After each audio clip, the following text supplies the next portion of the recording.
The Genius Club with Prairie Pine. Chapter 10. The Suit. Have you seen the movie Inception? Ryan refilled his beer glass as he spoke, launching into an explanation. A person's dreams are actually controlled by the subconscious in their mind. You know what the subconscious is, right? Normally, you're completely unaware of its existence, but it always subtly influences your actions, emotions, dreams. To put it more simply, the subconscious is your potential cognition. Just because you can't perceive it doesn't mean it isn't there. Most of the time, people can deceive their hearts and their brains, but you can never deceive your subconscious. Ryan craned his neck to glance at the big screen behind him, then leaned back to look at Alex. Can you follow me? Is it a bit too profound? I understand the literal meaning. Alex nodded. He'd seen Inception too, and thought it was brilliant. In the movie, the protagonist uses a machine to invade other people's dreams and extract information from them. But what does this have to do with the change in my dream? Because your subconscious has changed. Ryan downed his beer in one gulp, then asked point blank, Let me ask you, now, in your subconscious, what do you think this cat's name should be? Alex thought carefully for a moment, before replying, Ryan Cat. There you go. If your subconscious thinks it's Ryan Cat, then the version in your dream naturally has to update too. Ryan exclaimed. It's that simple? Alex frowned, skeptical. Is this theory of yours reliable? Can we take movie settings seriously? Ryan grinned, wiggling his index finger mischievously. I didn't just learn this from movies, look. He pulled out his phone, opened someone's WeChat moments, and held it up to Alex's eyes. This client of mine is a psychologist, very famous in East Sia. I added her WeChat when she bought a car. She often posts this kind of stuff on her moments. I read it in my spare time to learn. Alex glanced at the moments, which were filled with shared psychology knowledge and lecture content. Actually, you don't need to get hung up on this trivial matter. Ryan waved his hand dismissively. At the end of the day, what's so strange about things from reality appearing in dreams? When things from your dreams start appearing in reality, that's when you'll really have a big problem. With that, Ryan picked up his glass and turned his attention back to the game, nodding to the rhythm of the cheers. Argentina had scored another goal, and the entire bar erupted in deafening roars. Alex sat in his chair, replaying Ryan's words in his mind. The iced beer in his glass had gradually warmed up. Ryan might not be the most educated person, but his words were often quite persuasive. On second thought, it really wasn't a big deal for things from reality to appear in dreams. Didn't everyone's dreams consist of fragmented pieces from real life? In fact, only the doll's name had changed in his dream. The cat itself was still the same, not a single detail altered. Thinking about it this way, he really had been overreacting. In the end, Argentina won the game. Amidst the cheers of the fans and drinkers, the bar slowly emptied out. So awesome! I really hope Argentina makes it to the final. Winning the championship would be even better. In the cold wind, Ryan's face was flushed, his beer belly protruding as he jumped up and down on the spot. Alex, I heard you got a promotion. Yeah, just a small team leader position, but it's a direct team, on par with the department. Nice one, brother. You've hit the jackpot. Ryan slung his arm around Alex's neck, laughing loudly. Make money quickly. When you do, buy a car from me.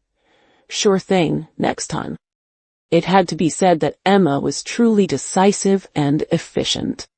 When Alex arrived at the company the next day, his work team and office were all set up. He had his own private office, small, but fully equipped. His workstation had also been upgraded to the level of a department head, a large single desk, a brand new top-of-the-line Apple iMac, and an independent bookshelf. With such perks, how could he not be motivated to work? Alex took the latest Ryan Cat design draft and went to report to Emma. Emma's office was on the 22nd floor, protected by 2 password locks. No one, except Emma, knew the codes. "Come in." Emma remotely unlocked the door from inside, and Alex walked in.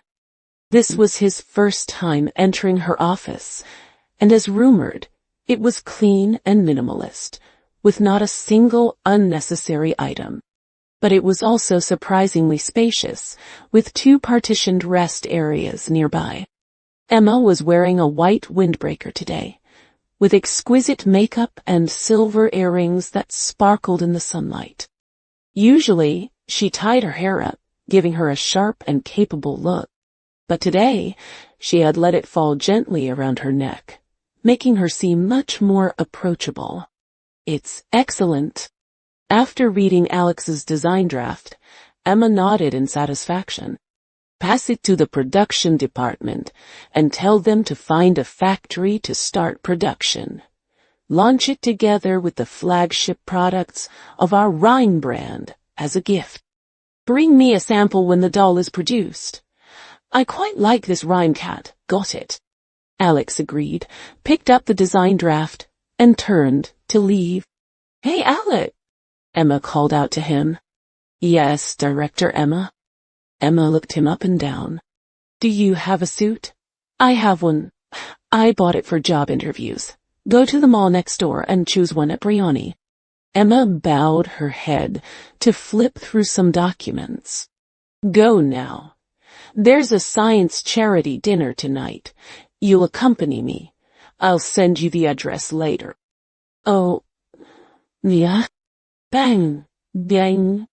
The heavy password door of the office closed behind him. Alex stood outside, confused.